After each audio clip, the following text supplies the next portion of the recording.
casket, and there the woman was alive. Oh my God. She lived another 10 years.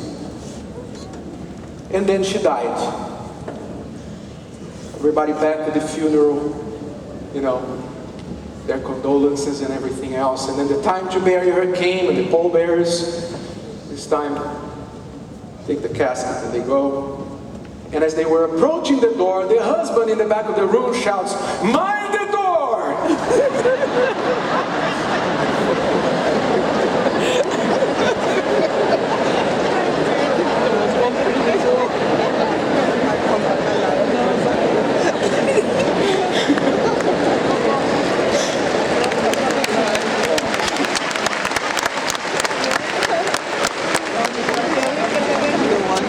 He didn't want another minute of her.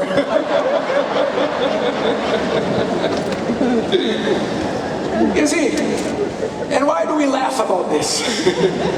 Why do we laugh? I mean, it is funny, I know, but I love these jokes. But in reality, it gives marriage a bad name. You know, once you've heard 5, 10, 12, 100 of these jokes, you begin to believe. Oh my God, marriage? No, I don't want marriage. Marriage is a burden, is a pain. And that's unfortunately how a lot of people tend to believe. They tend to believe in what everybody is saying. I'm not saying you don't have your own opinions, we all have our own opinions, but we often underestimate the power of influence of everything that happens around us. And when you're just being bombarded constantly with this message that marriage is a prison, etc., even if privately you really want marriage, slowly, give it time, you begin to embrace public opinion as your own. Then you find yourselves repeating the same things. And on it goes. It's the same thing that happens with God. A lot of people privately believe in God. Most people believe in God. Even in the UK, research shows that. But even though they have this belief, this certainty inside their heart that there is something, even if they don't know what or who, but they have this certainty or this something that tells them that there is a higher power, that there is God. But because belief in God has been publicly ridiculed, what has happened is that a lot of people who believe in God, who have been made to feel stupid because of it, they have chosen to be quiet about that. And then stay quiet about it for long enough, and all those who are against it are very loud.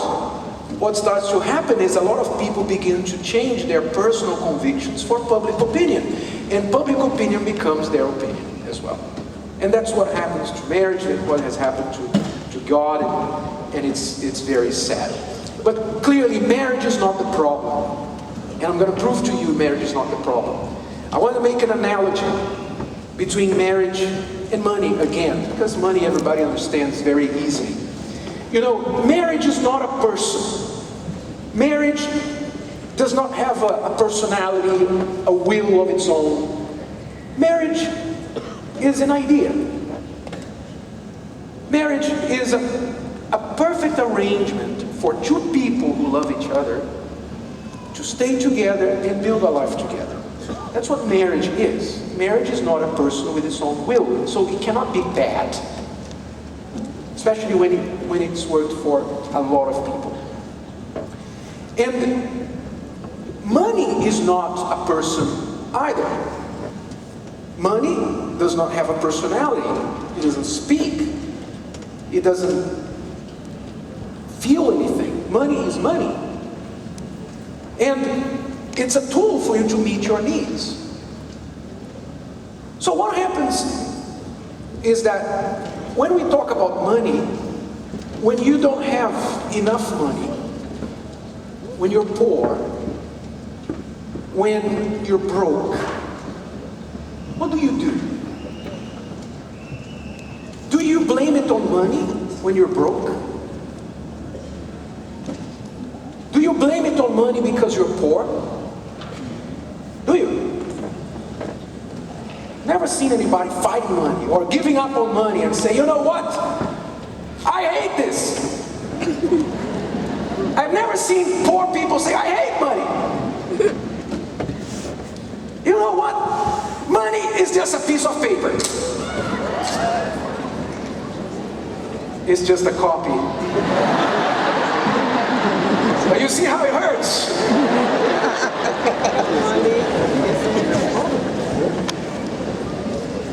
However poor a person may be, you will never see this person do this.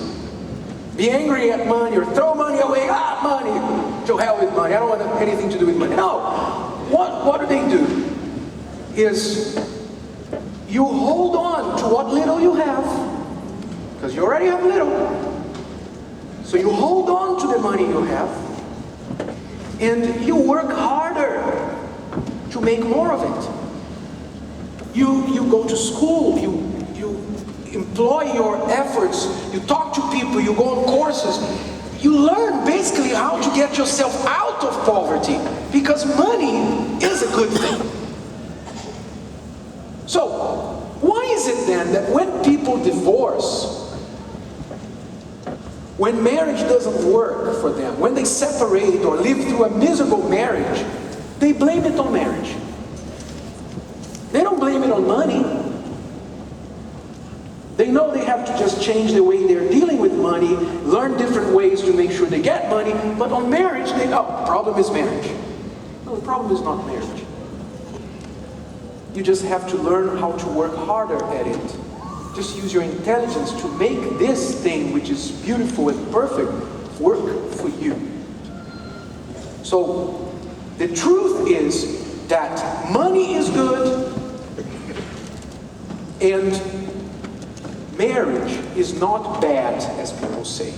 Marriage is also good. Marriage is very good.